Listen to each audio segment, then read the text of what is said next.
Tu análisis sobre esta denuncia constitucional que presenta la Fiscalía de la Nación, que alcanza ahora a otro ministro. Ya no solamente es Betsy Chávez, ya no es Willy Huerta, ahora alcanza a Roberto Sánchez. Así es, Mayra. Bueno, lo que pasa es que ya se veía venir esto, ¿no? En su momento, la fiscal de la Nación comunicó a través de un oficio al Congreso de la República que estaba siendo investigado el señor Castillo por la detención por un delito flagrante y que, pues, estaba en el marco de diligencias preliminares, ¿no? Un poco anticipando lo que se veía venir, que era esta denuncia constitucional, donde ya especifica con claridad cuáles son los delitos también por los cuales se le iría a procesar o ella pensaría interponer un proceso ante el Poder Judicial, que básicamente son el delito de rebelión, ¿no? Y también el de abuso de autoridad.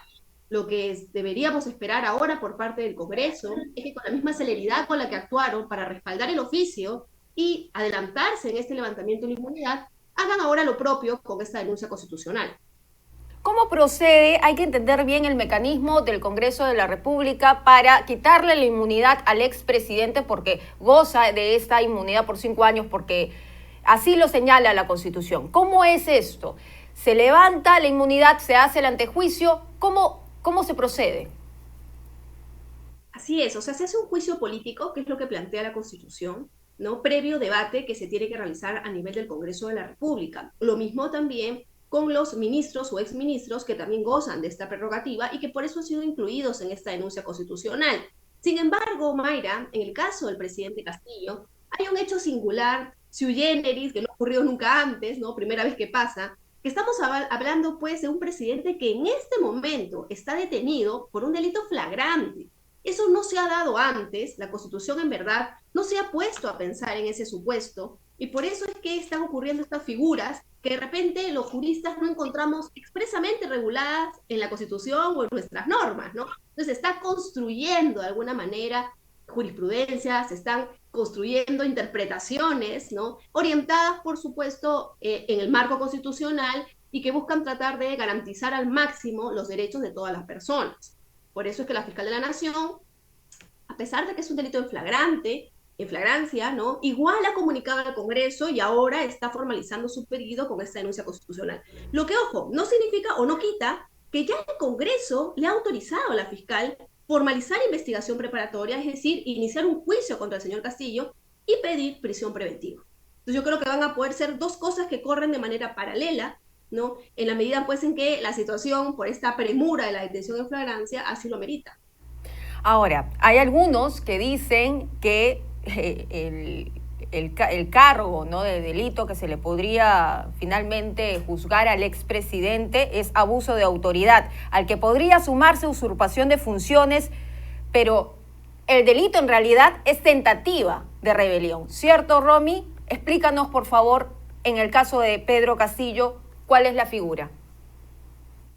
Así es, ¿no? Nosotros en el caso de Pedro Castillo tenemos en primer lugar el tema del delito de rebelión y alternativamente, como lo dijo la fiscal de la Nación, el de conspiración a la rebelión. ¿Por qué, Mayra? Porque el delito de rebelión sanciona a quien se alce en armas para destruir la democracia. Y claro, lo que dice el señor Castillo es, pero yo no me llegué a alzar en armas.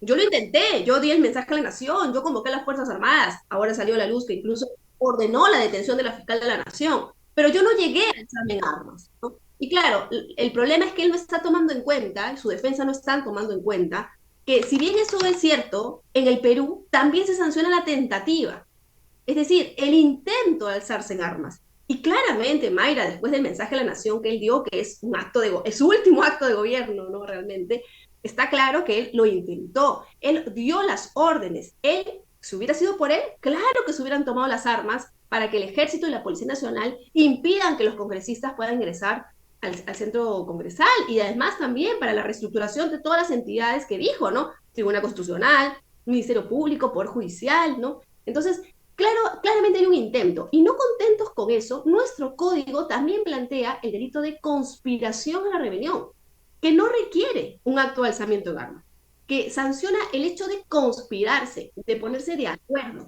de buscar generar esta rebelión que finalmente pues no se llegó a concretizar, pero que claro que se intentó. Entonces, desde ese punto de vista, yo creo que es intachable la defensa que hace la fiscal de la Nación sobre este delito Y claramente podemos hablar de el señor Castillo en calidad de autor o coautor, ¿no? Con las otras personas. Y si no es este, el de conspiración a la rebelión. Pero Mayra, la fiscal también ha agregado en esta denuncia constitucional un delito adicional, que es el de abuso de autoridad, que está en el artículo 376, primer párrafo del Código Penal. También como autor, porque considera que el señor Castillo abusó de su cargo, abusó del cargo de presidente de la República para dar órdenes que claramente eran contrarias a la ley. Y eso, pues, perturbó la paz y la tranquilidad pública, ¿no? Entonces también está denunciando por este otro delito grave de perturbación de la tranquilidad pública. Entonces, en suma, podemos hablar de 3 delitos que hoy en día la fiscal ha considerado podrían dar lugar a una investigación contra el señor Castillo ya ante el Poder Judicial y, claro, con las medidas que correspondan, como podría ser el tema de la prisión preventiva. Muy bien, Romy. Y tengo que hacerte esta pregunta porque lo siguen repitiendo como si los peruanos fuéramos tontos, ¿no? La excusa que le han dado al presidente es que ha estado dopado para decir lo que dijo a nivel nacional cuando claramente se le ve consciente de sus actos. Que haya estado nervioso es otra cosa, pero no ha estado ni hablando equivocamente, ha estado consciente e incluso leyendo cada párrafo que ahí estipulaba en ese papel que tenía en sus manos. Entonces, este discurso se cae, imagino, dentro de la defensa de Pedro Castillo. Por supuesto, porque además de ser simplemente un discurso, Mayra, lo cierto es que en el derecho penal, el que alega algún tipo de supuesto de inimputabilidad, o sea, de incapacidad para darme cuenta que lo que hago es bueno o malo, que es lo que le está diciendo, ¿no? Yo era un incapaz, es lo que le está diciendo, ¿no? En ese momento era un incapaz, y por eso el derecho penal no me debe sancionar. Bueno, quien alega eso, en el derecho penal lo tiene que probar. No es labor de la Fiscalía de la Nación demostrar que él estaba de acuerdo. Se presume que él estaba de acuerdo. Quien tiene que probar que tenía algún problema de capacidad mental es él. Y difícilmente, Mayra, eso se va a poder hacer a la luz de todos los actos que todo el Perú ha visto el señor Castillo ha realizado. No solo la lectura del documento, que ya implica, pues, un acto contradictorio con el tema de estar drogado, ¿no? O imposibilitado, sino también toda la planificación que se dio con posterioridad, el tema de la orden para detener a la fiscal de la Nación, las órdenes y conversaciones que tuvo con varias personas, lo que han declarado los exministros también cuando conversaron con él. Entonces, hay una serie de elementos que muestran que va a ser imposible probar para el señor Castillo que él estaba en algún tipo de incapacidad, ¿no? Esto es pues como pretender decir, yo estaba hipnotizado y como estaba hipnotizado actué y no me di cuenta de lo que hacía, ¿no? Hasta ahora yo no conozco un caso donde la hipnosis haya podido servir de excusa para no responder penalmente. Sí, claramente, Romy. Ahora vamos a la responsabilidad de los ministros, de los exministros. Willy Huerta, Betsy Chávez, también está Roberto Sánchez y paralelamente está Aníbal Torres como asesor, quien ahora es investigado, ¿no? Y ha dicho que ha pasado la clandestinidad. Sí, así es. La fiscal también en esta denuncia constitucional está incluyendo para ellos los delitos de rebelión, conspiración a la rebelión y lo que veníamos diciendo, ¿no? Este grave perturbamiento también al orden público, ¿no? Entonces, ellos, por lo que ya se ha investigado en esta primera ronda, por así decirlo, de detenciones que hizo la fiscal, ¿no? Y las declaraciones que ha recabado, para ella, pues, por lo que menciona en la denuncia constitucional, es bastante claro que estas personas conocían de esta idea, de esta búsqueda de rompimiento, de quebrantamiento del orden constitucional que se estaba forjando, ¿no? Entonces, mínimamente tienen responsabilidad a título de conspiradores. Y va a ser pues difícil que puedan esbozar una defensa que pueda sacarlos de ese apuro, porque claramente sí han realizado algunos actos orientados a destruir la democracia en el Perú. Romy, para finalizar, la responsabilidad de este delito en años es igual para todos, para el presidente Pedro Castillo, o se evalúa, o mejor dicho, se evalúa el cargo que se tiene en ese momento del golpe.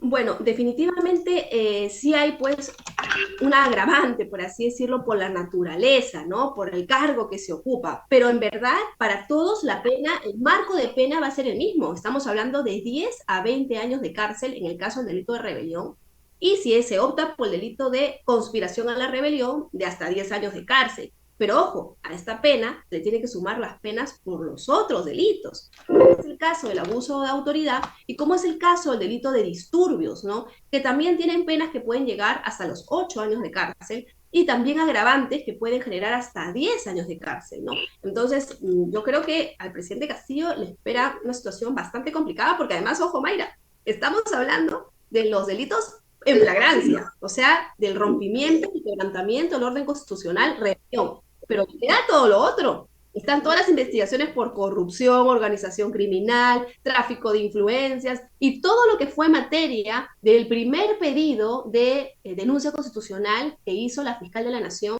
ante el Congreso y que va a tener. Muy bien, muchísimas gracias, Romy, por estar con nosotros analizando la situación legal de estos exministros de Estado y el expresidente vacado Pedro Castillo. Muchas gracias. A ti, Mayra.